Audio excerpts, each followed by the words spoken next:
ಹೃದಯರಿಗೆ ನಮಸ್ಕಾರ.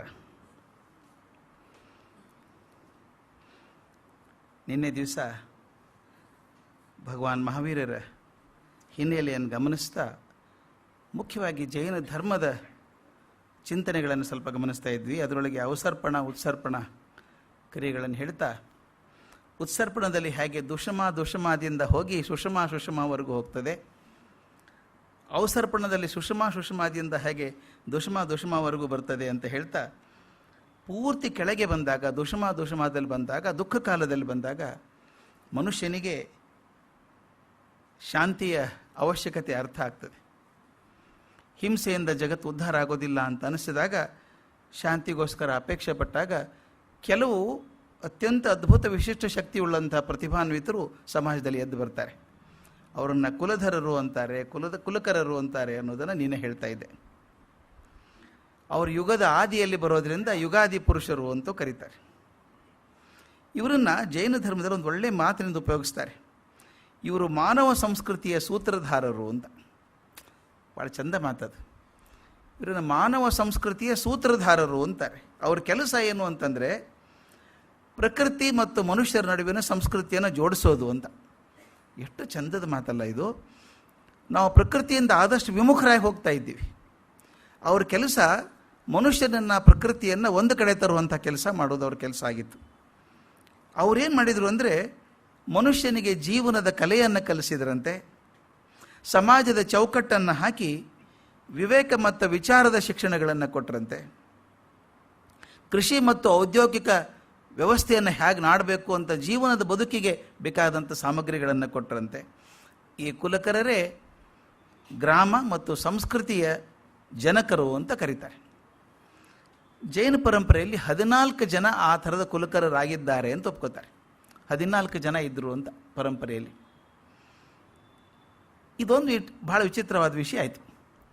ಅವರೆಲ್ಲ ವ್ಯವಸ್ಥೆಯನ್ನು ಮಾಡಿಕೊಟ್ರಲ್ಲ, ಸಾಮಾಜಿಕ ವ್ಯವಸ್ಥೆ ಆಯಿತು, ಭೌತಿಕ ಜೀವನ ವ್ಯವಸ್ಥೆ ಆದಮೇಲೆ ಎಲ್ಲವೂ ಸಂತೋಷವಾಗಿರ್ಬೇಕಲ್ವ. ಹಾಗಾದರೆ ಅದರ ತಕರಾರು ಬರೋದೇ ಆವಾಗ ಅಂತ. ಎಲ್ಲವೂ ಸಮೃದ್ಧಿ ಆದಾಗ ಅವರಿಗೆ ಸಹಜವಾದಂಥದ್ದು, ಶಾಂತವಾದದ್ದು ಮತ್ತು ನಿರ್ದೋಷವಾದಂಥ ಜೀವನ ಬೇಕು ಅಂತ ಅನಿಸೋಕೆ ಶುರು ಆಯ್ತಂತೆ. ತಮಾಷೆ ಇದೆ ಅದು. ಎಲ್ಲ ವ್ಯವಸ್ಥೆ ಆದಮೇಲೆ ಯಾಕೆ ಬರಬೇಕದು? ಚೆನ್ನಾಗಿರ್ಬೋದಾಗಿತ್ತಲ್ಲ. ಅವರು ಹೇಳ್ತಾರೆ, ಯಾವುದೇ ಒಂದು ಭೌತಿಕ ತೃಪ್ತಿ ಆದ ತಕ್ಷಣ ಆಧ್ಯಾತ್ಮಿಕ ಹಸಿವು ಹೆಚ್ಚಾಗೋಕ್ಕೆ ಶುರು ಆಗ್ತದಂತೆ. 3 ಇದೆ ಅಂತೆ: ಸೃಷ್ಟಿ, ಪ್ರಸರಣ, ಅದರ ವಿತರಣೆ ಆಗ್ತದಲ್ಲ ಪ್ರಸರಣ ಅಂತೆ. 3ನೇದು ಭಾಳ ಮುಖ್ಯ, ನಿಯಂತ್ರಣ ಅಂತ. ಸೃಷ್ಟಿ, ಪ್ರಸರಣ, ನಿಯಂತ್ರಣ ಅಂತ ಗಮನಿಸ್ಬೇಕು. ಎಲ್ಲ ಕಡೆಯೂ ಕಂಡಿದ್ದೇವೆ. ಮೊದಲು ವಸ್ತುಗಳು ಬೇಕು ಅಂತ ಅನಿಸುತ್ತೆ ಯಾವುದೋ, ಅದ್ರ ಪ್ರಸಾರ ಆಗೋಕ್ಕೆ ಶುರು ಆಗ್ತದೆ. ಆ ತುಂಬ ಸಾಮಾನು ಬಂದ ತಕ್ಷಣ ಸ್ಟಾಪ್ ಮಾಡ್ಬೇಕ್ರಿ, ಅದನ್ನು ತುಂಬ ಜಾಸ್ತಿ ಆಯಿತು. ನಿಮ್ಗೊಂದು ಎಷ್ಟು ಎಕ್ಸಾಂಪಲ್ ಕೊಟ್ಟರು ಸಾಲದು. ನಾನು ಅದನ್ನು ಒಂದು ಸಿಂಪಲ್ ಎಕ್ಸಾಂಪಲ್ ಸಾಕು. ಮೊಬೈಲ್ ಬೇಕು ಅನ್ನಿಸ್ತು, ಮೊದಲು ಕಂಪ್ಯೂಟರ್ ಬೇಕು ಅನ್ನಿಸ್ತು, ಕಂಪ್ಯೂಟರ್ ಒಂದು ಪವಾಡ ಅನ್ನಿಸ್ಬಿಡ್ತು. ಒಂದು ದೊಡ್ಡ ಪೆಟ್ಟಿಗೆ ಇಟ್ಕೊಂಡು, ಈ ದೊಡ್ಡ ಪೆಟ್ಟಿಗೆ ಇರ್ತಿತ್ತು ಮೊದಲದು. ನನಗೆ ನೆನಪಿದೆ, ನಾನು ಮೊದಲೇ ಸಲ ನಮ್ಮ ಕಾಲೇಜಿಗೆ ತರಿಸಿದಾಗ 80ನೇ ಇಸ್ವಿಗೋ 81ನೇ ಇಸ್ವಿಗೋ, ಅದು ಏನು ಅದಕ್ಕೆ ದೇವರು ತಂದಂಗೆ ಆಗಿತ್ತು. ಅದು ಸ್ಟರ್ಲಿಂಗ್ ಕಂಪ್ಯೂಟರ್ಸ್ ಅಂತ ಮದ್ರಾಸಿಂದ ತರಬೇಕು. ಆತ ಮೊದಲು ನಾವು ಎಲ್ಲಿ ಇಡ್ತೀವಿ ಅಂತ ತಪಾಸ್ ಮಾಡೋಕೆ ಬಂದಿದ್ದ ಅವನು. ಅದು AC ಹಾಕಿದ್ದೀರಾ ನೀವು? AC ಹಾಕಿದ್ರೆ ಹಾಳಾಗಿ ಹೋಗ್ತದೆ. ಇರೋದೇ 3 ಮಷಿನ್. ಅದು ತಂದು AC ಹಾಕಬೇಕು, ಗ್ಲಾಸ್ ಪಾರ್ಟಿಷನ್ ಹಾಕಬೇಕು, ಚಪ್ಪಲಿ ಎಲ್ಲ ಹೊರಗೆ ಬಿಡಬೇಕು. ಎಷ್ಟೆಷ್ಟು ಕಾಳಜಿ ಅದಕ್ಕೆ. ಎಲ್ಲ PC ಅದು, ಇದು ಕೂಡ ಅಲ್ಲ ಅದು. ಆ ತಂದಾಗ 3 ದಿವಸ ನಾವು ಪೂಜೆ ಕೂಡ ಮಾಡೋಂಗಿಲ್ಲ ರೀ ಒಳಗಡೆ, ಯಾಕಂದರೆ ಅದು ಮಷೀನು ಹಾಳಾಗಿ ಹೋಗ್ತದೆ. ಇಷ್ಟು ನಾಜೂಕಾದರೆ ಕಾಪಾಡೋದು ಹೆಂಗೆ ಅಂತ ನನ್ನ ಚಿಂತೆ ಇತ್ತು.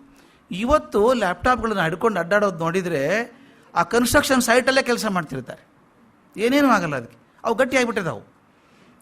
ಆ ದೊಡ್ಡ ಬಾಕ್ಸ್ ಹೋಯಿತು, ಸಣ್ಣ ಬಾಕ್ಸ್ ಬಂತು, ಈಗ ಫ್ಲ್ಯಾಟ್ ಸ್ಕ್ರೀನ್ ಬಂತು, ಲ್ಯಾಪ್ಟಾಪ್ ಬಂತು, ಟೇಬಲ್ ಟ್ಯಾಬ್ ಅಂತ ಬಂತು. ಏನು ಖುಷಿ ಆಯಿತು ಮನುಷ್ಯನಿಗೆ ಅಂದರೆ, ಎಷ್ಟು ಸುಲಭ ಆಯ್ತಲ್ಲ ಕೆಲಸ ಅಂತ. ನೋಡಿ, ಸೃಷ್ಟಿ ಆಯಿತು ಮೊದಲು, ಅದರ ಪ್ರಸರಣ ಶುರು ಆಯಿತು, ಹಂಚೋದು ಶುರು ಆಯಿತು, ಜಗತ್ತಿಗೆಲ್ಲ ಬೇಕು ಬೇಕು ಅನ್ನಿಸ್ತು, ಎಲ್ಲರೂ ತೊಗೊಂಡ್ರು. ಈಗ ಪ್ರತಿಯೊಬ್ಬರ ಕೈಯಲ್ಲಿ ಕಂಪ್ಯೂಟರ್ ಇದೆಯಲ್ಲ ನಮ್ಮಲ್ಲಿ. ಈ ಮೊಬೈಲ್ ಫೋನ್ ಅಂದರೆ ಕಂಪ್ಯೂಟರ್ ತಾನೇ, ಅದು ಸಣ್ಣ ಕಂಪ್ಯೂಟರ್, ಅದು ಪ್ರತಿಯೊಬ್ಬರ ಕೈಯಲ್ಲಿದೆ. ಈಗ ಚಿಂತೆ ಏನು ಶುರು ಆಗಿದೆ ಹೇಳಿ, ಈ ಮೊಬೈಲ್ ಬಿಡಿಸೋದು ಹೆಂಗೆ? ಅಲ್ವಾ? ಈ ಕಂಪ್ಯೂಟರ್ ಚಟ ಬಂದಾಗಿನಿಂದ ಹುಡುಗರು ಎಕ್ಸರ್ಸೈಸ್ ಮಾಡೋದನ್ನು ಬಿಟ್ಬಿಟ್ಟಿದ್ದಾರೆ.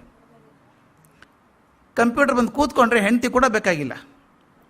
ಕೂತ್ಕೊಂಡು ಹೊಟ್ಟೆ ಬರ್ತಾ ಇದೆ, ಆರೋಗ್ಯ ಕೆಡ್ತಾ ಇದೆ, BP ಬರ್ತಾ ಇದೆ. ಅದಕ್ಕೆ ಈಗೇನು ಮಾಡಬೇಕು? ಕಂಪ್ಯೂಟರ್ ಸಾಕಪ್ಪ, ಇನ್ನು ಬಿಡು ಬಂದು ಮಾಡೋದನ್ನು. ಎಷ್ಟು ಚೆಂದ ಇದೆ ನೋಡಿ. ಅದು ಅವಶ್ಯಕತೆ ಬೇಕು ಅಂದಾಗ ಸೃಷ್ಟಿ ಆಗ್ತದೆ ವಸ್ತುವಿಂದು, ಅದರ ಪ್ರಸರಣ ಶುರು ಆಗ್ತದೆ. ಎಷ್ಟು ಪ್ರಸರಣ ಹೆಚ್ಚಾಗ್ಬಿಡ್ತದೆ ಅಂದರೆ ಇದು ನಿಯಂತ್ರಣ ಮಾಡಬೇಕು ಅಂತ ಅನಿಸುತ್ತೆ. ಅಲ್ಲಿ ಹೇಳ್ತಾರೆ ಜೈನ ಧರ್ಮದಲ್ಲಿ, ಧರ್ಮದ ಅವಶ್ಯಕತೆ ಬರೋದೇ ಭೋಗದ ಉನ್ನತಿ ಆದಾಗ. ಭೋಗ ಯಾವಾಗ ಹೆಚ್ಚಿಗೆ ಆಗೋಕ್ಕೆ ಶುರು ಆಯಿತೋ ಅದರ ನಿಯಂತ್ರಣ ಮಾಡಬೇಕಾಗ್ತದೆ. ಅದರ ನಿಯಂತ್ರಣ ಸಾಧ್ಯ ಆಗೋದು ಆಧ್ಯಾತ್ಮಿಕ ಶಕ್ತಿಯಿಂದ ಮಾತ್ರ ಅಂತ ತಿಳ್ಕೊಂಡಾಗ, ಕುಲಕರರ ನಂತರ 24 ಜನ ತೀರ್ಥಂಕರರು ಬಂದರು, 12 ಚಕ್ರವರ್ತಿಗಳು ಬಂದರು, 9 ಬಲಭದ್ರರು ಬಂದರು, 9 ನಾರಾಯಣರು ಬಂದರು, ಇನ್ನು 9 ಜನ ಪ್ರತಿನಾರಾಯಣರು. ಇವೆಲ್ಲ ಸ್ಥಾನಗಳು. ನಮ್ಮ ಹಿಂದೂ ಪರಂಪರೆಯಲ್ಲಿ ಹೇಗೆ ವರುಣ, ಇಂದ್ರ, ಅಗ್ನಿ ಅಂತೆಲ್ಲ ಹೇಳ್ತೀವೋ, ಅವರು ಒಂದು ಜವಾಬ್ದಾರಿ ಕೊಟ್ಟಿದ್ದೀವೋ, ಹಾಗೆ ಇಲ್ಲಿ ತೀರ್ಥಂಕರರು, 12 ಚಕ್ರವರ್ತಿಗಳು, ಬಲಭದ್ರರು, ನಾರಾಯಣರು, ಪ್ರತಿನಾರಾಯಣರು ಅಂತ ಅವರೆಲ್ಲರೂ ಒಟ್ಟು ಎಲ್ಲ ಸೇರಿ 63 ಜನ ಶಲಾಕಾ ಪುರುಷರು ಅಂತ ಅವ್ರ ಹೆಸರು. ಅವರ ಜೀವನದ ಧಾರ್ಮಿಕ ವಿಧಿಯನ್ನು ನಿರ್ಧಾರ ಮಾಡುವಂಥವ್ರು 63 ಜನ. ಅವ್ರು 63 ಜನ ಜನ್ಮ ತಾಳ್ತಾರೆ ಅಂತ ವ್ಯವಸ್ಥೆ. ಇವರೆಲ್ಲ ಸೇರಿ ಮನುಷ್ಯನ ವೈಯಕ್ತಿಕವಾದಂಥದ್ದು ಹಾಗೂ ಸಾಮಾಜಿಕ ಆಧ್ಯಾತ್ಮಿಕ ಹಸಿವನ್ನು ಹಿಂಗಿಸೋದಕ್ಕೆ ಪ್ರಯತ್ನ ಮಾಡ್ತಾರೆ ಈ 63 ಜನ ಅಂತ. ಹಾಗಾದ್ರೆ ಎಷ್ಟು ಜನ ತೀರ್ಥಂಕರಿದ್ದಿದ್ದಾರೋ? ನಾವು ಸಾಮಾನ್ಯವಾಗಿ 24 ಜನ ಅಂತೀವಿ ಅಲ್ವಾ? ಆದರೆ ಈ ಕಾಲ ಇದೆಯಲ್ಲ, ಭೂತಕಾಲ, ಅತೀತವಾದಂಥ ಅನಂತವಾದಂಥ ಕಾಲ. ಅದು ಎಷ್ಟು ವರ್ಷ ಹಿಂದೆ ಇತ್ತು ಅಂತ ಹೇಳೋಕ್ಕಾಗಲ್ಲ. ಅತೀತವಾದ ಅನಂತ ಕಾಲದಲ್ಲಿ ಅನಂತ ಸಂಖ್ಯೆಯ ತೀರ್ಥಂಕರರಾಗಿ ಹೋಗಿದ್ದಾರೆ. 24 ಅಲ್ಲ, ಅನಂತ ಸಂಖ್ಯೆ, ಕೌಂಟ್ ಮಾಡೋಕ್ಕೆ ಸಾಧ್ಯ ಇಲ್ಲ, ಅಷ್ಟು ಜನ ತೀರ್ಥಂಕರರಾಗಿ ಹೋಗಿದ್ದಾರಂತೆ. ಆದರೆ ಪ್ರತಿಯೊಂದು ಕಲ್ಪದಲ್ಲಿ 24 ಜನ ಇರ್ತಾರೆ. ಈಗ ನಾವಿರೋ ಕಲ್ಪದಲ್ಲಿ 24 ಜನ ತೀರ್ಥಂಕರಿರ್ತಾರೆ. ಸಾಮಾನ್ಯವಾಗಿ ಕಲ್ಪನೆ ಜನರಿಗೆ 24 ತೀರ್ಥಂಕರಿರೋದು ಅಂತ ಹಾಗಲ್ಲ. ಒಂದು ಕಲ್ಪದಲ್ಲಿ 24 ಜನ, ಮತ್ತೊಂದು ಕಲ್ಪದಲ್ಲಿ ಮತ್ತೆ 24 ಜನ ಬರ್ತಾರೆ. 24 ಕೊನೆ ನಂಬರ್ ಅದು. ಹಾಗಾಗಿರುವಾಗ ನಮ್ಮ ಕಲ್ಪದಲ್ಲಿ, ನಾವಿರುವಂಥ ಕಾಲದಲ್ಲಿ, ನಾವು ಕಲಿಕಾಲ ಅಂತ ಏನಂತೀವೋ, ಈ ಕಲ್ಪದಲ್ಲಿ 24ನೇ ಇರೋರ್ದು, ಅದು 24ನೇವರೇ ಮಹಾವೀರರು. ಈ 24 ಜನರ ಭಿನ್ನತೆ ಏನಿದೆ ಹಾಗಾದರೆ? ಎಲ್ಲರೂ ಬೇರೆ ಬೇರೆನಾ, ಒಂದೇ ಥರನಾ ಅಂತ. ಈಗೊಬ್ಬ ದೊಡ್ಡ ದಾರ್ಶನಿಕರು, ಜರ್ಮನ್ ಫಿಲಾಸಫರ್, ಭಾಳ ಚಂದ ಬರೆದಿದ್ದಾರೆ. ನೀವು ಜೈನ ತೀರ್ಥಂಕರ ಮೂರ್ತಿಗಳನ್ನು ನೋಡಿರ್ಬೋದು. ಯಾವುದಾದ್ರೂ ಜೈನ ದೇವಸ್ಥಾನಕ್ಕೆ ಹೋದರೆ ಅಥವಾ ಎಲ್ಲಾದರೂ ಹೋದರೆ 24 ತೀರ್ಥಂಕರ ಮೂರ್ತಿಗಳನ್ನು ಇಟ್ಟಿರ್ತಾರೆ. ಸ್ವಲ್ಪ ಕೇರ್ಫುಲ್ಲಾಗಿ ನೋಡಿ ಅದನ್ನು. ಎಲ್ಲ ಒಂದೇ ಥರನೇ, ಎಲ್ಲ ಒಂದೇ ಥರನೇ. ಇದು ಏನು ಹೇಳುತ್ತೆ? ಎರಡನ್ನು ಗಮನಿಸಬೇಕಾದದ್ದು. 23ನೇ ತೀರ್ಥಂಕರರು ಏನಿದ್ದಾರೆ, ಪಾರ್ಶ್ವನಾಥರು, ಅವ್ರ ತಲೆ ಮೇಲೆ ಮಾತ್ರ ಒಂದು ಹಾವಿನ ಹೆಡೆ ಇದೆ, ಸಿಂಬಾಲಿಕ್ ಆಗಿ ತೋರಿಸ್ತಾರೆ.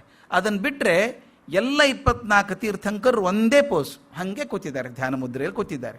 ಇದರ ಅರ್ಥ ಎಲ್ಲರೂ ಒಂದೇ ಥರ ಇದ್ರು ನೋಡೋದಕ್ಕೆ ಅಂತಲ್ಲ. ಆಧ್ಯಾತ್ಮಿಕ ಸತ್ಯವನ್ನು ಹೇಗೆ ಹೇಳೋದು ಜನಕ್ಕೆ?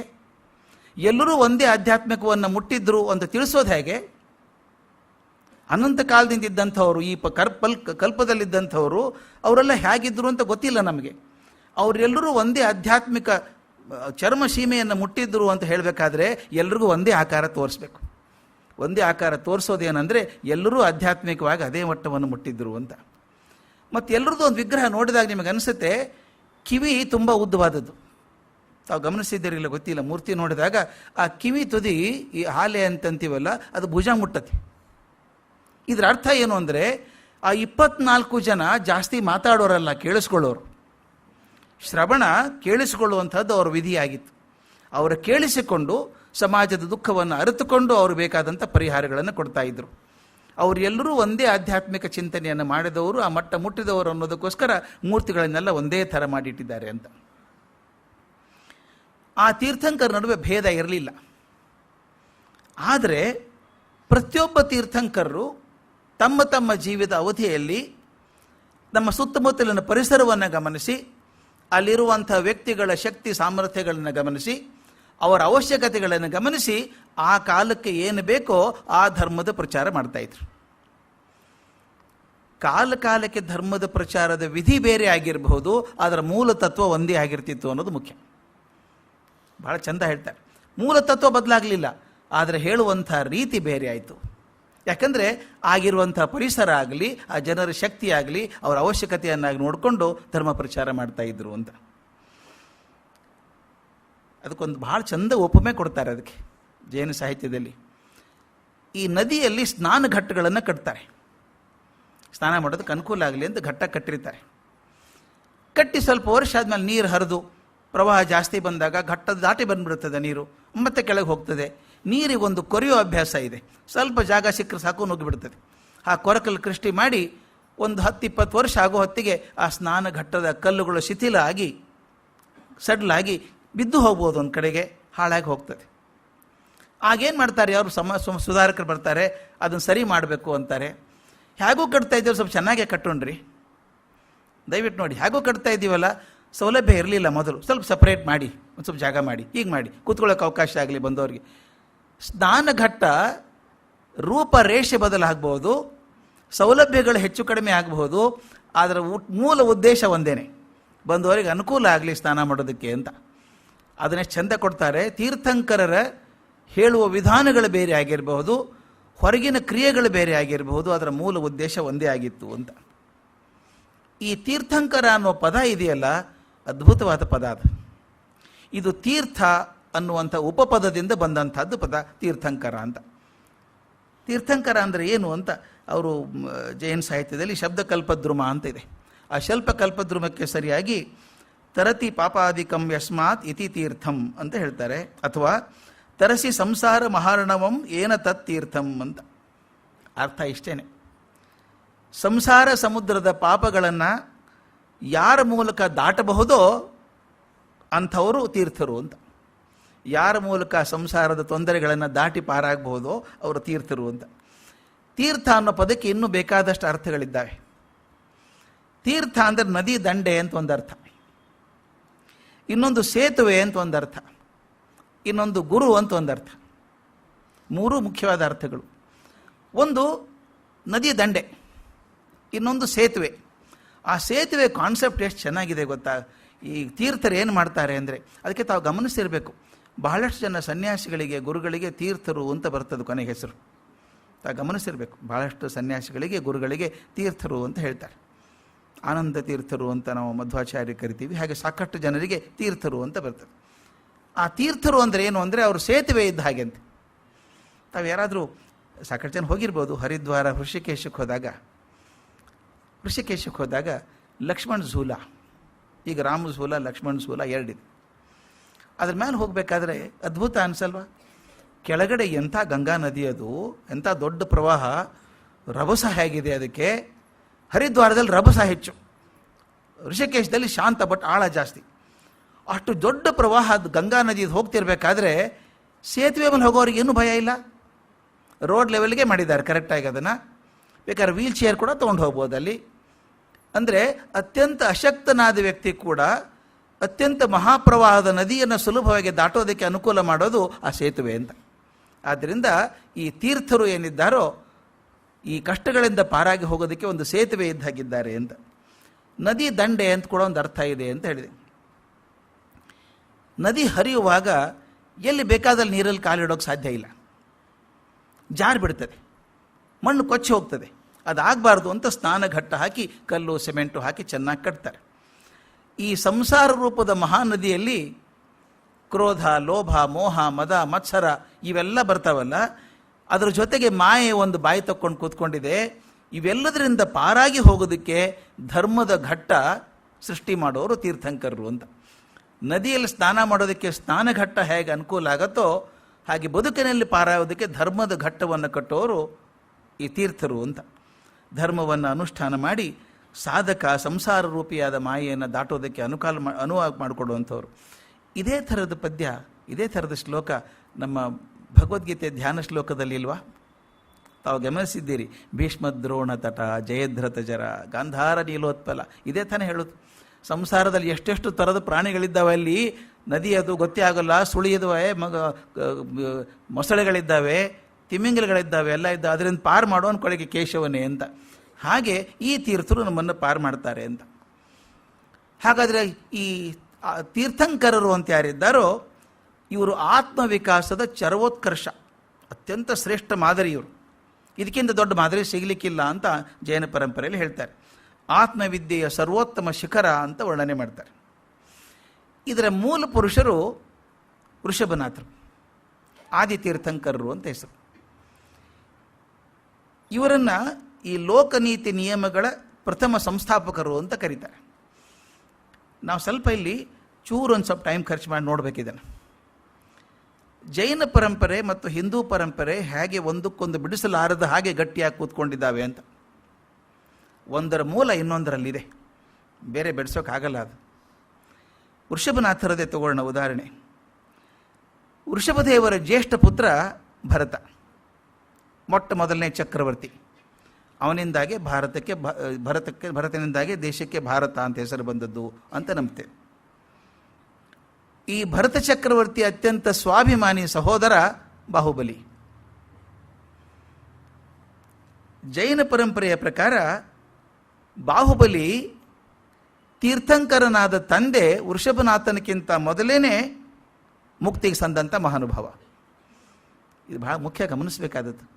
ತಂದೆ ಮೊದಲನೇ ತೀರ್ಥಂಕರ, ಆದಿತೀರ್ಥಂಕರ. ಅವ್ರಕ್ಕಿಂತ ಮೊದಲೇನೆ ಈ ಮಗ ಮುಕ್ತಿಯನ್ನು ಸಂಪಾದನೆ ಮಾಡಿಕೊಂಡ ಅಂತ. ಆದ್ದರಿಂದ ಬಾಹುಬಲಿ ಅತ್ಯಂತ ಪ್ರಾತಸ್ಮರಣೀಯನಾದಂಥ ವ್ಯಕ್ತಿ ಅಂತ. ಅಂದರೆ ತೀರ್ಥಂಕರ, ಮೊಟ್ಟ ಮೊದಲನೇ ತೀರ್ಥಂಕರಕ್ಕಿಂತ ಮೊದಲೇನೆ ಮುಕ್ತಿ ಪಡ್ಕೊಂಡಂಥ ಮನುಷ್ಯ ಬಾಹುಬಲಿ. ಆದ್ದರಿಂದ ಜೈನ ಸಂಪ್ರದಾಯದಲ್ಲಿ ಬಾಹುಬಲಿಗೆ ದೊಡ್ಡ ಸ್ಥಾನ. ಆತ ತೀರ್ಥಂಕರ ಆಗದೆ ಹೋದರೂ ಕೂಡ. ಅದಕ್ಕೆ ನಮ್ಮ ಗಂಗ ಸೇನಾಧಿಪತಿಯಾದ ಚಾವುಂಡರಾಯ ಶ್ರವಣಬೆಳಗೊಳದ ವಿಂಧ್ಯಗಿರಿ ಬೆಟ್ಟದ ಮೇಲೆ ಒಂದು ದೊಡ್ಡ ವಿಗ್ರಹ ಸ್ಥಾಪನೆ ಮಾಡಿ ಗೊಮ್ಮಟೇಶ್ವರ ಅಂತ ಕರಿತೇವೆ ನಾವು. ಈ ವೃಷಭನಾಥರ ಉಲ್ಲೇಖ ಋಗ್ವೇದದಲ್ಲಿ ಬರ್ತದೆ, ಯಜುರ್ವೇದದಲ್ಲಿ, ಅಥರ್ವ ವೇದದಲ್ಲಿ ಬರ್ತದೆ, ಮಾರ್ಕಂಡೇಯ ಪುರಾಣದಲ್ಲಿ, ಅಗ್ನಿ ಪುರಾಣದಲ್ಲಿ, ವಾಯು ಪುರಾಣದಲ್ಲಿ ಕೂಡ ವೃಷಭದೇವರ ವೃತ್ತಾಂತ, ಅವರ ಪ್ರತಾಪ, ಅವರ ಕೀರ್ತಿ ಎಲ್ಲ ಬರ್ತದೆ. ನೀವು ಭಾಗವತ ಓದಿದರೆ ಅದರ 5ನೇ ಸ್ಕಂದದಲ್ಲಿ, ಪಂಚಮ ಸ್ಕಂದದಲ್ಲಿ ಇವ್ರ ಬಗ್ಗೆ ತುಂಬ ಚೆನ್ನಾಗಿ ಬರ್ತದೆ. ಈ ಸ್ವಯಂಭೂ ಮನು ಇದ್ದಾನಲ್ಲ, ಬ್ರಹ್ಮನಿಂದ ಸೃಷ್ಟಿಯಾದಂಥ ಸ್ವಯಂಭೂ ಮನು ನಮ್ಮ ಪರಂಪರೆಯಲ್ಲಿ ಬರೋದು ಹೇಗೆ, ಬ್ರಹ್ಮ ಸೃಷ್ಟಿ ಮಾಡಿದ್ದು ಸ್ವಯಂಭೂ ಮನು, ಅಲ್ಲಿಂದ ಮುಂದೆ ಮನುಷ್ಯ ಕುಲ ಬಂದ್ಕೊಂತು ಅಂತ. ಆ ಸ್ವಯಂಭೂ ಮನುವಿಗೆ 2 ಮಕ್ಕಳು. ಒಬ್ಬನ ಹೆಸರು ಚೆನ್ನಾಗಿ ಗೊತ್ತು ನಮಗೆ, ಉತ್ಥಾನಪಾದ ಅಂತ. ಉತ್ಥಾನಪಾದ ನಮ್ಗೆ ಗೊತ್ತಲ್ಲ, ಅವನು ಗುರುತು ಹಿಡಿಯೋದೇ ಧ್ರುವನ ತಂದೆ ಅಂತ. ಎಷ್ಟೋ ಸಲ ಇಂಥವ್ರ ಮಗ ಅಂತ ನೆನಪಿಡ್ತೀವಿ, ಇನ್ನು ಕೆಲವು ಇಂಥವ್ರ ತಂದೆ ಅಂತ ನೆನಪಿಡಬೇಕು. ಉತ್ಥಾನಪಾದನ ಧ್ರುವನ ತಂದೆ ಅಂತ ಹೇಳ್ತೀವಿ. ಉತ್ಥಾನಪಾದನಿಗೆ 2 ಹೆಂಡಂದರು, ತಮ್ಗೆ ಗೊತ್ತಿದೆ, ಸುನೀತಿ, ಸುರುಚಿ ಅಂತ. ಹೋಸಲ ಹೇಳಿದ್ದೇನೆ ನೆನಪಿಲ್ಲ, ಭಾಳ ತಮಾಷೆ ಆದದ್ದು. ನನಗೊಬ್ಬರು ತುಂಬ ಬುದ್ಧಿವಂತರು ಹೇಳಿದ್ದು ಮಾತಿದ್ದನ್ನು. ಆತ ಸುನೀತಿ ಮೊದಲೇ ಹೆಂಡತಿ. 2ನೇ ಸುರುಚಿ ಬಂದಾಗ ಸುನೀತಿ ಬಗ್ಗೆ ಆಸಕ್ತಿ ಕಮ್ಮಿ ಆಯಿತು ಅವನಿಗೆ, ಬೇರೆ ಮನೆ ಮಾಡಿ ಇಟ್ಟ. ಸುನೀತಿ ಮಗ ಧ್ರುವ, ಸುರುಚಿ ಮಗ ಉತ್ತಮ ಅಂತ. ಸುರುಚಿ ಅರಮನೆಯಲ್ಲಿದ್ದು, ಸುನೀತಿ ಹೊರಗಡೆ ಎಲ್ಲ ಬೇರೆ ಮನೆಯಲ್ಲಿದ್ದಾಳೆ. ಧ್ರುವ ಅರಮನೆಗೆ ಬರೋನು ಅಪ್ಪನ ಜೊತೆಗೆ ಆಡೋದಕ್ಕೆ. ಒಂದು ಸಲ ತೊಡೆ ಮೇಲೆ ಕೂಡ್ತೀನಿ ಅಂದ ಕತೆ ತಮಗೆ ಗೊತ್ತು. ಬೇಡ ಅಂತ ತಳ್ಳಿಬಿಟ್ಟ. ಆ ಧ್ರುವ ಹೋಗಿ ನಾರದರು ಸಿಕ್ಕರು, ಓಂ ನಮೋ ನಾರಾಯಣಾಯ ಮಂತ್ರ ಸಿಕ್ತು. ಮುಂದೆ ಅದೆಲ್ಲ ಕತೆ ಬೇರೆ. ಇದನ್ನ ಎಷ್ಟು ಚಂದ ಹೇಳೋರು ನನ್ನ ಸ್ನೇಹಿತರು, ಭಾಳ ದೊಡ್ಡ ತತ್ವಜ್ಞಾನಿಗಳವರು. ಅವ್ರು ಹೇಳೋರು, ಇದು ನೋಡಿ ಹೇಗಿದೆ ಪರಿಸ್ಥಿತಿ. ನಮ್ಮ ಹೆಸರು ಯಾವುದೂ ಸುಮ್ಮನೆ ಕೊಟ್ಟಿಲ್ಲ ಪುರಾಣದಲ್ಲಿ ಕತೆಗಳ ಹೆಸರನ್ನು. ಉತ್ಥಾನಪಾದ ಅಂತ, ಕಾಲು ಮೇಲಿದ್ದವನು ಅಂತ. ಸಾಮಾನ್ಯ ಕಾಲು ತೆಳಗಿರಬೇಕು, ತಲೆ ಮೇಲೆ ಇರಬೇಕು. ಇವನು ಕಾಲು ಮೇಲಾಗಿತ್ತು ಅಂದರೆ ತಿರ್ಗಾ ಮುರುಗ ವಿಚಾರ ಮಾಡ್ತಾನೆ ಇವನು ಅಂತ. ಯಾಕಂದರೆ ನೀತಿ ಬಿಟ್ಟು ರುಚಿಯಿಂದ ಹೋದವನು ಅಂತ. ಸುನೀತಿಯನ್ನು ಬಿಟ್ಟು ಸುರುಚಿಯಿಂದ ಹೋದ್ನಲ್ಲ, ನೀತಿಯನ್ನು ಬಿಟ್ಟು ರುಚಿ ಬೆನ್ನು ಹತ್ತಿದಾಗ ಏನಾಯಿತು ಅಂದ್ರೆ ಧ್ರುವ ಸಿಗಲಿಲ್ಲ ಅವನಿಗೆ ಅಂತ. ಧ್ರುವ ಅಂದರೆ ನಿಶ್ಚಿತ, ಡೆಫಿನಿಟ್, ಫಿಕ್ಸ್ಡ್. ಅವನಿಗೆ ನಿತ್ಯ ಜ್ಞಾನ ಯಾಕೆ ಸಿಗಲಿಲ್ಲ ಅಂದರೆ ಅದು ಇವತ್ತಿಗೂ ಉಪಯೋಗ ಆಗುವಂಥದ್ದು ಮಾತದು. ನೀತಿ ಮತ್ತು ರುಚಿಗಳ ನಡುವೆ ಜಿಜ್ಞಾಸೆ ಬಂದಾಗ ನೀತಿಯನ್ನು ಆಯ್ದುಕೊಳ್ಬೇಕೇ ವಿನಃ ರುಚಿಯಿಂದ ಹೋಗಬಾರ್ದು ಅಂತ. ಅದಕ್ಕೆ ಅವನು ರುಚಿಯಿಂದ ಹೋದಿದ್ದರಿಂದ ಉತ್ಥಾನಪಾದ ಆದ ಅಂತ. ಉತ್ಥಾನಪಾದನ ತಮ್ಮ ಅಂದರೆ ಸ್ವಯಂಭೂ ಮನುವಿನ 2ನೇ ಮಗ ಪ್ರಿಯವ್ರತ ಅಂತ ಅವನ ಹೆಸರು. ಭಾಳ ಚಂದದ ಕಥೆ ಇದು, ಪ್ರಿಯವ್ರತ ಅಂತ. ಆ ಪ್ರಿಯವ್ರತನಿಗೆ 3 ಜನ ಮಕ್ಕಳು. ಆ 3 ಜನ ಮನ್ವಂತರ ಪ್ರವರ್ತಕರು ಅಂತ ತಾವು ಕೇಳಿದ್ದೀರಿ. ಮನು ಅಂತ ಏನಿದ್ದ ಕೇಳಿದ್ದೀರಿ, ಮನು ಅವನಿಂದ ಮಾನವಕುಲ ಅಂತ ಬಂತಲ್ಲ, ಅವನು ಹೇಗೆ ಮನುಕುಲದ ಪ್ರವರ್ತಕ ಮನುಕಾದ್ನೋ ಹಾಗೆ ಪ್ರತಿಯೊಂದು ಕಾಲಮಾನದಲ್ಲಿ ಒಂದೊಂದು ಮನ್ವಂತರಕ್ಕೆ ಒಬ್ಬ ಪ್ರವರ್ತಕರು ಬರ್ತಾರೆ. ಹಾಗೆ ಈ ಪ್ರಿಯವ್ರತನ 3 ಮಕ್ಕಳು, ಒಬ್ಬ ಉತ್ತಮ, ತಾಪಸ ಮತ್ತು ರೈವತ ಅಂತ 3 ಜನ. ಈ 3 ಜನ 3, 4 ಹಾಗೂ 5ನೇ ಸಂವತ್ಸರದ ಸ್ಥಾಪಕರವರು. ನೋಡಿ ಎಷ್ಟು ದೊಡ್ಡ ಕೆಲಸ ಮಾಡಿದ್ರು ಅವರು. ಇವ್ರು ಮೊದಲೇ ಹೆಂಡತಿ ಮಕ್ಕಳು ಇವರು 3 ಜನ. ಇನ್ನೊಬ್ಬ ಹೆಂಡತಿಯಿಂದ 10 ಮಕ್ಕಳು ಅವನಿಗೆ, ಪ್ರಿಯವೃತ್ತನಿಗೆ. ಅದ್ರಲ್ಲಿ ಮೊದಲನೇ ಮಗ, ಅವನ ಹೆಸರು ಅಗ್ನಿಧ್ರ ಅಂತ ಅವನ ಹೆಸರು. ಅವನಿಗೊಬ್ಬ ಮಗ, ಅವನ ಹಿರಿಯ ಮಗ ನಾಭಿ ಅಂತ. ಆ ನಾಭಿಯ ಮಗ ವೃಷಭ. ಈಗ ನಮಗೆ ಅರ್ಥ ಆಗುತ್ತೆ ಹೇಗೆ ಅಂತ. ಪ್ರಿಯವ್ರತ ಸ್ವಯಂಭೂ ಮನುವಿನ ಮಗ, ಪ್ರಿಯವ್ರತನ ಮಗ ಅಗ್ನಿಧ್ರ, ಅಗ್ನಿಧ್ರನ ಮಗ ನಾಭಿ. ನಾಭಿ ಅಂದರೆ ಮೊಮ್ಮಗ ಆದಂಗಾದ, ಸ್ವಯಂಭೂ ಮನುವಿನ ಮೊಮ್ಮಗ ಆದಂಗಾದ. ಅವನ ಮಗ ವೃಷಭ. ಅಂದರೆ ಸ್ವಯಂಭೂ ಮನುವಿಂದ 4ನೇ ತಲೆಮಾರು. ಈ ವೃಷಭನೇ ಆದಿತೀರ್ಥಂಕರ. ದಯವಿಟ್ಟು ಗಮನಿಸಿ, ನಮ್ಮ ಭಾಗವತದ ಮಾತಿದು. ಅಂದರೆ ಹಿಂದೂ ಧರ್ಮ ಜೈನ ಧರ್ಮ ಬೇರೆ ಆಗಲಿಲ್ಲ, ಒಂದೇ ಮೂಲದಿಂದ ಬಂದಂಥದ್ದು.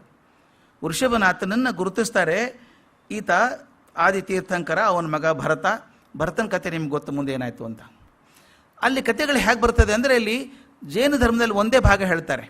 ಬಾಹುಬಲಿ ಭರತನ ಯುದ್ಧ ಆಯಿತು, ತಾವು ಕೇಳಿದ್ದೀರಿ ಅದನ್ನು. ಕೊನೆಗೆ ಬಾಹುಬಲಿ ಗೆದ್ದ. ಕೊನೆಗೆ ಅಣ್ಣನಿಗೋಸ್ಕರ ಅಣ್ಣನ ಜೊತೆ ಯಾಕೆ ಯುದ್ಧ ಮಾಡಿದ್ದೆ ನಾನು ಅಂತ ಎಲ್ಲ ಬಿಟ್ಟು ಹೋದ ಅಂತ. ನಮ್ಮ ಭಾಗವತದಲ್ಲಿ ಬರೋ ಕಥೆ ಸ್ವಲ್ಪ ಬೇರೆ. ಆ ಭರತ ಇಷ್ಟೆಲ್ಲ ಸಾಮ್ರಾಜ್ಯ ಸ್ಥಾಪನೆ ಮಾಡಿ ಚಕ್ರವರ್ತಿ ಆದರೂ ಕೊನೆಗೆ ಇದು ಬೇಡ ನನಗೆ ಅಂತ ವಿರಾಗಿಯಾಗಿ ಹೋದ. ವಿರಾಗಿ ಹಾಗೆ ಯಾವುದೂ ಸಂಸಾರ ಬಂಧನ ಬೇಡ ಅಂತ ಕಾಡಿಗೆ ಹೋದವನು ಅಲ್ಲಿ ಒಂದು ಜಿಂಕೆ ಮರಿ ಹಾಕಿ ಸತ್ತೋಯ್ತು. ಆ ಜಿಂಕೆ ಮರಿಯನ್ನು ಸಾಕಿದ. ಜಗತ್ತನ್ನೇ ಬಿಟ್ಟವನಿಗೆ ಜಿಂಕೆ ಬಗ್ಗೆ ಮೋಹ ಬಂದ್ಬಿಡ್ತು.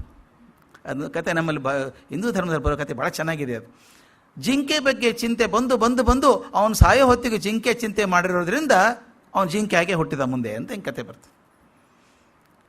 ಈ ಕಥೆಗಳಲ್ಲಿ ಏನೇ ಇದ್ದು ಸಾಮ್ಯ ವಿರುದ್ಧ ಇದ್ದರೂ ಕೂಡ ಮೂಲ ಅಂದರೆ ವೃಷಭನಾಥ ನಮ್ಮ ಹಿಂದೂ ಪರಂಪರೆಯಲ್ಲಿ ಹೇಳಿದ ಹಾಗೆ ನಮ್ಮ ಸ್ವಯಂಭೂ ಮನುವಿನ ತಲೆಮಾರಿಗೆ ಸೇರಿದವನು, 4ನೇ ತಲೆಮಾರಿಗೆ ಬಂದವನು. ಅವನು ಈಗ ಜೈನ ಧರ್ಮದ ಪ್ರವರ್ತಕ ಆದ ಅಂತ. ಆಮೇಲೆ ವೃಷಭನಾಥನ ನಂತರ ಬಂದಂಥವ್ರು ಯಾರ್ಯಾರು? ಅಜಿತನಾಥ ಅಂತ, ಸಂಭವನಾಥ, ಅಭಿನಂದನ, ಸುಮತಿನಾಥ, ಪದ್ಮಪ್ರಭು, ಸುಪಾರ್ಶ್ವ, ಚಂದ್ರಪ್ರಭು, ಪುಷ್ಪದಂತ, ಶೀತಲ, ಶ್ರೇಯಾಂಸ, ವಾಸುಪೂಜ್ಯ, ವಿಮಲ, ಅನಂತ, ಧರ್ಮ, ಶಾಂತಿ, ಕುಂಥು, ಅರನಾಥ, ಮಲ್ಲಿ, ಮುನಿಸುವೃತ, ನಮಿ, ನೇಮಿ ಮತ್ತು ಪಾರ್ಶ್ವನಾಥ. 23 ಜನ ತೀರ್ಥಂಕರರು. ಆದರೆ ವೃಷಭನಾಥನ ನಂತರ ಬಂದಂಥ ಬಹಳಷ್ಟು ಜನ ತೀರ್ಥಂಕರ ವಿಷಯಗಳ ಬಗ್ಗೆ ನಮಗೇನೂ ಗೊತ್ತಿಲ್ಲ, ಯಾವ ದಾಖಲೆಗಳೂ ಇಲ್ಲ. ಆದರೆ ಕೆಲವ್ರ ಬಗ್ಗೆ ಮಾತ್ರ ಸಿಕ್ಕಿದೆ ನಮಗೆ. 21ನೇ ತೀರ್ಥಂಕರರಿಂದ ಹೆಚ್ಚು ವಿಷಯಗಳು ತಿಳ್ಕೊಂಡು ಹೋಗ್ತದೆ. ಅದನ್ನು ಸ್ವಲ್ಪ ನಾನು ಹೇಳಬೇಕು, ಯಾಕಂದರೆ ಹೇಗೆ ನನ್ನ ಕುತೂಹಲ ಹುಟ್ಟಿದ್ದಿದು, ಎಲ್ಲಿ ಬೇರೆ ಆದ್ವಿ ನಾವು ಅಂತ. ಎಲ್ಲ ಒಂದೇ ಇದ್ದವ್ರು ಹೇಗೆ ಬೇರೆ ಆಯಿತು ಅಂತ. ಈ ನಮ್ಮಲ್ಲಿ ಒಟ್ಟು ಕುಟುಂಬ ಇದ್ದದ್ದು ಹೇಗೆ ಯೂನಿಟ್ರಿ ಸಿಸ್ಟಮ್ ಆಯಿತು ಹಾಗಾಯ್ತೇನೋ ಅಂತ ಅನಿಸುತ್ತೆ.